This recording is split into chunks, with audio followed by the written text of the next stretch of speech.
7. Давай, ходи.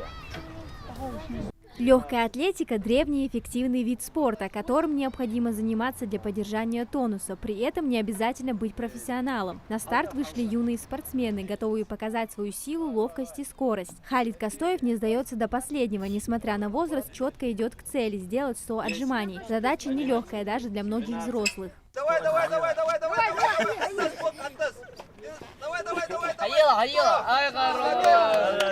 Дети радуются солнцу и общению друг с другом. Спортивный азарт учит детей дисциплине, трудолюбию и самостоятельности. Сегодня здесь как начинающие атлеты, так и имеющие опыт.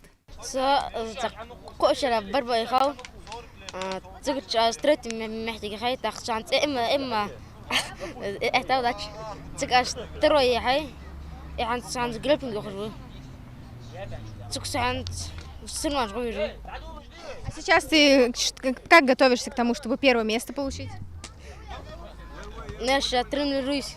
Тренер Селим Евлоев не исключает, что среди этих маленьких чемпионов есть будущие олимпийские звезды. Если обычно на тренировках он строгий тренер, то сегодня подбадривает и верит в победу каждого подопечного.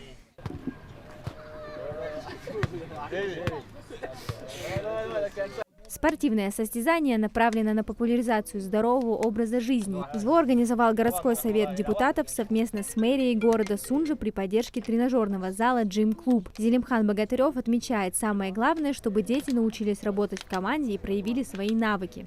Идея подобного мероприятия возникла в общении с молодежью, то, что они необходимы, то, что у них есть интерес к этому. Все равно состязаться, соревноваться – это довольно интересно. И мы решили сделать это. По его итогам будет 3 призовых места. За первое юные непоседы смогут получить абонемент в тренажерный зал. Остальные же полезную технику и спортивное питание. Молодежь Ингушетии поддерживает тенденцию здорового поколения, посвящает себя самым разным видам спорта. А это значит, что будущее нации в надежных руках. Амина Зязикова, Молдгири Ахильгов, Магаз 24.